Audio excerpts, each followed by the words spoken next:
As promised, I'm gonna make a tutorial on how I make my subliminals. This is gonna be pretty freaking low quality because I'm gonna be so honest. I'm very lazy. But you know what? At least I'm getting this video out! Anyway, let's get into it. First off, I'm gonna be so honest.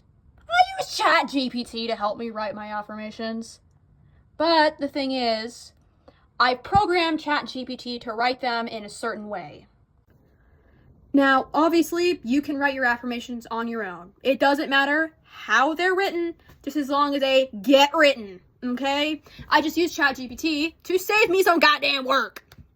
But if you're gonna use ChatGPT to write your affirmations, I recommend making a chat and telling it how you want your affirmations to be written. Like, make a new chat with ChatGPT and tell it, hey, remember that I want my affirmations to be written this way, yada, yada, yada. Like, remember that I want to use first and second person terms interchangeably, that I want them to be very detailed and appeal to emotion, and yada, yada. That's how I program my ChatGPT. I just have a chat, like, literally designed for programming it to write affirmations that way. And when you say, remember, ChatGPT is going to add it to its memory, and then it's going to use it for future chats. And I also use ChatGPT to write my benefits lists too. It saves me so much work. But you obviously can write your benefits lists yourself as well. But anyway, once you have your affirmations written, you're going to put it through a text-to-speech thingy. I use this website here. I'm going to link it in the description of this video, but that's the website I use to do text-to-speech. In this text box, you're going to either type your affirmations manually in here, or you're going to copy-paste. Personally, I like to use the Microsoft Zero Voice, because when you use the Microsoft Zero Voice, or any of these other ones here, then you're able to click on more options and speed it up. Oftentimes, this website is going to default to this voice. And if you click on this thing and you can't see these other voices, you can just reload the page and it should do the trick. The reason why I tell you not to use this voice here is because you can't speed it up. If you put the speed all the way up, it's not going to say anything. It's not going to speed up. But if you use Microsoft Zero or one of the other voices, then you can speed it up.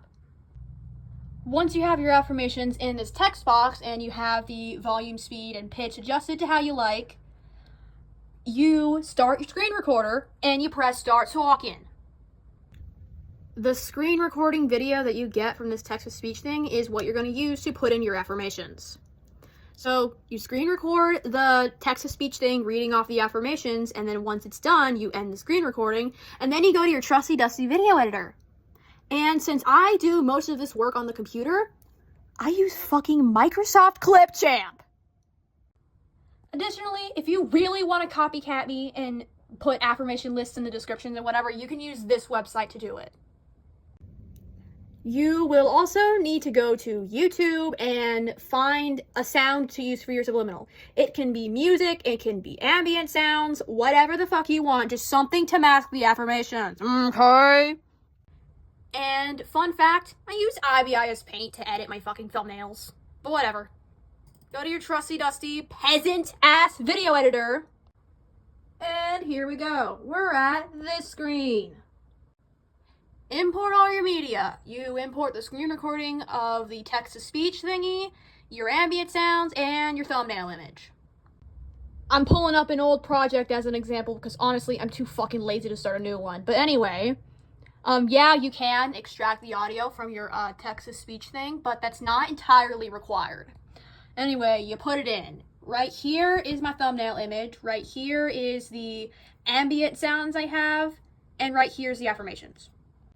Now, of course, when you import your screen recording thing, it's going to look like this. We don't want all this on the screen. Fuck all that.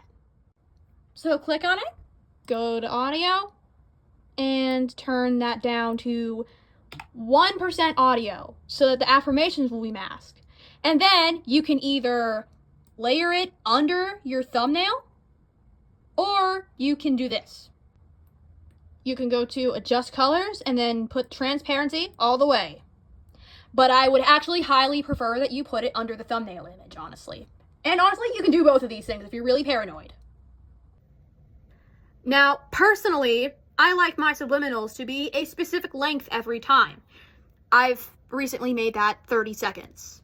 So what I would recommend is like that audio you got from YouTube. I recommend making another version of it where you just clip it down to like however long you want all your subliminals to be and just use that in everything. That's what I did with the water sounds. I clipped it down to 30 seconds and saved it as another video, then put it somewhere on my computer where I can easily find it, and there you fucking go. But then that comes the problem of, what if the thing reading out the affirmations is longer than the audio? Speed up your damn affirmations then. Go to speed and then adjust the speed however much you want. Now, personally, Microsoft Clipchamp is an asshole, so what I like to do is click just somewhere to tell it, hey, I'm speeding things up. Then you're going to use your arrow keys and just press up until your thing is shorter than your thumbnail thingy and your audio or whatever. There you go. I'm gonna be so honest. If you have a more advanced video editor, you're probably gonna have something on your video speed interface that allows you to adjust the speed based on how long you want the clip to be. I used to use CapCut to edit these subliminals, but then CapCut got fucking greedy. So I'm back to freaking Clipchamp. But yeah, if your video editor has that, use it. Also, please excuse the stuttering. I'm horrible at public speaking. Now, do know, if you decide to detach the audio in Microsoft Clipchamp, that means you could technically just have the audio down here and then you could delete this thing. But it saves a whole nother file to your computer. So if you're low on space or you don't want to keep all that, you don't even need to detach the audio or anything. It sometimes just makes things harder on yourself unless you want to keep the clip of affirmations for a later subliminal or something. But yeah, once it's all done, you export it, upload it to YouTube or Spotify or whatever, and then you're done. Also, pro tip, if you put it on Spotify, don't put music on it, because the easiest way to upload videos to Spotify is through video podcasts. And those things normally get taken down if the entire thing is music, and that's why I use ambient noises in the first place, because if you just put music and nothing else, Spotify will take it down. And trust me, I've had plenty of experiences where I've done that. I don't like that, so I would prefer you to use ambient noises anyway, because it makes it easier to focus. But yeah, that's it. I'll probably leave a more concise list of steps in the description of this video, because this is very low quality and I did not explain this well. But yeah, there's a tutorial in very low quality because I'm too fucking lazy to make a more higher quality one. Yeah. Peace.